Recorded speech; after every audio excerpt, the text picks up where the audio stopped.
Hey, greetings there, everyone. It is GleeCon here again with another episode of Lore of Warcraft. Welcome back.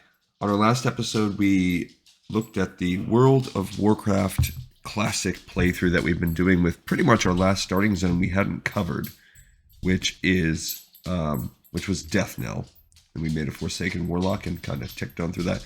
We've also done just about one of every class. We have one more little kind of addendum episode that's going to be a short one we do on the next time, where we do the last class that we haven't done yet.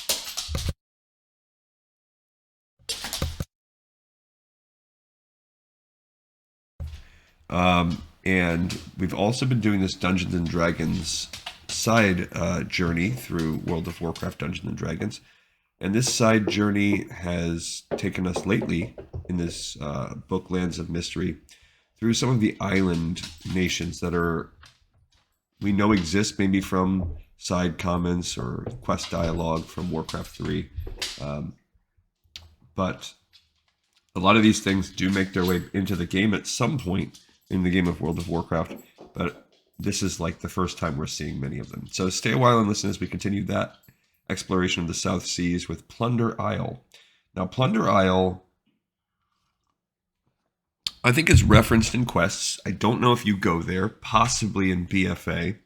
It is absolutely talked about in the manga that we read about the Bloodsail Buccaneers.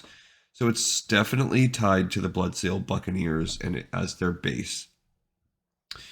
And as you can see, its capital is Bloodsail Hold. That is mostly human, but it's got Orc, Goblin, Jungle Troll. It's got Tauren. It's got whoever. It's got Forsaken. It's got whoever is a pirate, basically.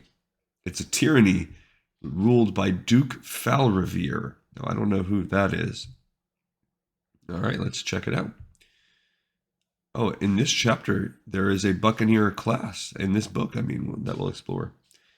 The small Plunder Isle holds little of distinction. Murlocs inhabit the coasts and the interior, menacing all who come close. The island is also home to a thriving population of basilisks who enjoy the warm climate. Adventurers, stupid adventurers, can find these creatures sunning themselves on rocks and beaches. When the cold-blooded lizards get too hot, they retreat to the cool of the numerous caves. I had former experience with basilisks in Stranglethorn Vale, among other places, and knew enough to strap on my goofy-looking but helpful magic glasses. The glasses protect me from the basilisk's gaze, which can turn you to stone through and through.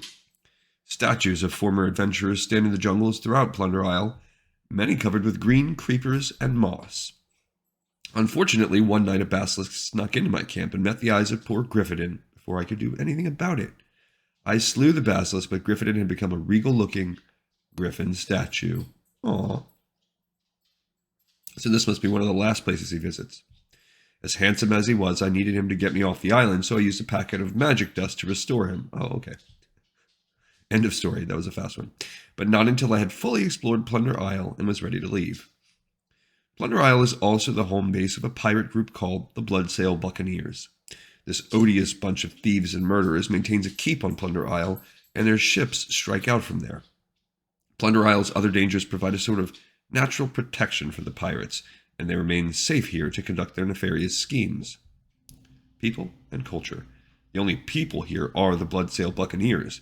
You may remember that when I was discussing the Blackwater Raiders above, I mentioned that they aren't really bad guys. The same is not true of the Bloodsail Buccaneers. These are bad guys. They are cutthroats and ruffians of the worst sort. Many dress in rusty reds, browns, and blacks to show their affiliation. They are the sworn enemies of the Blackwater Raiders, and at the behest of their leader, Duke Falrevere, they make forays against the Raiders' ships and occasionally their headquarters in Booty Bay.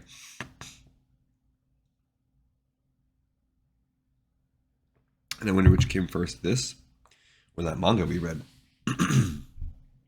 Geography.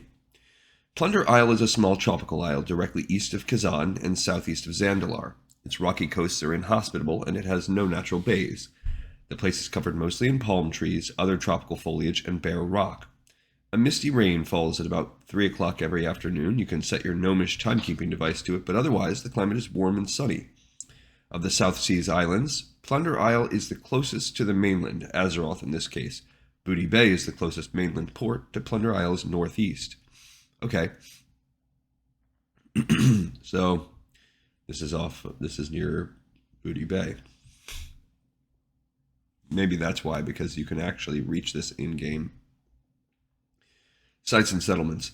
The Bloodsail Buccaneers maintain the only shred of civilization here. Basilisks and murlocs range elsewhere. Bloodsail Hold is a fortress with the majority of the people there, more than half of the population of the island. This large fortress stands atop Plunder Isle's west coast. Duke Falrevere, a former Lordaeron noble, holds court here when he isn't leading his pirates to battle against merchant ships or the Blackwater Raiders.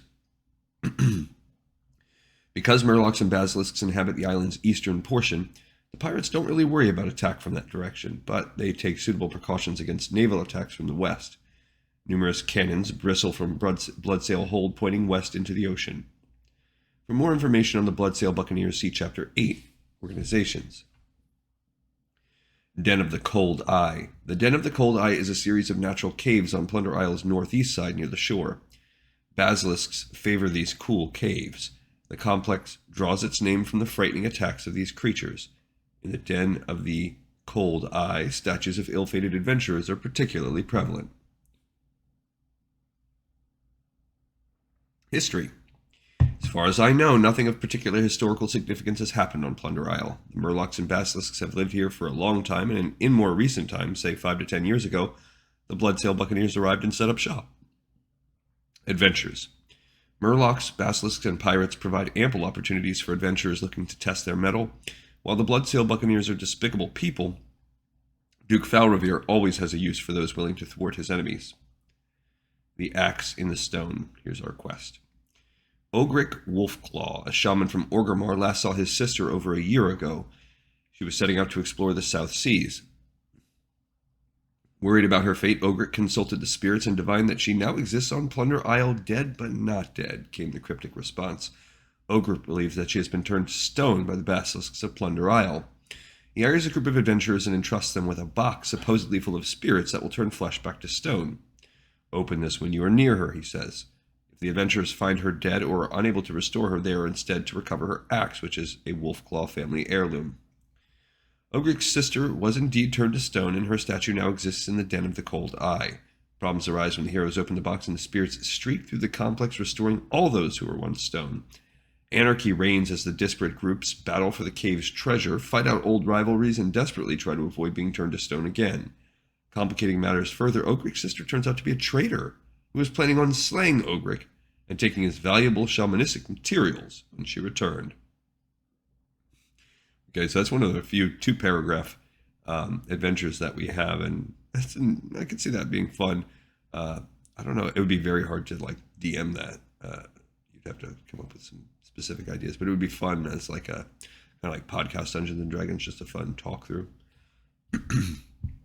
All right, everyone, we got another one in the pipe, 5x5. I thank you all so much for watching and listening, and I hope that you enjoyed it. See you next time on Lore of Warcraft.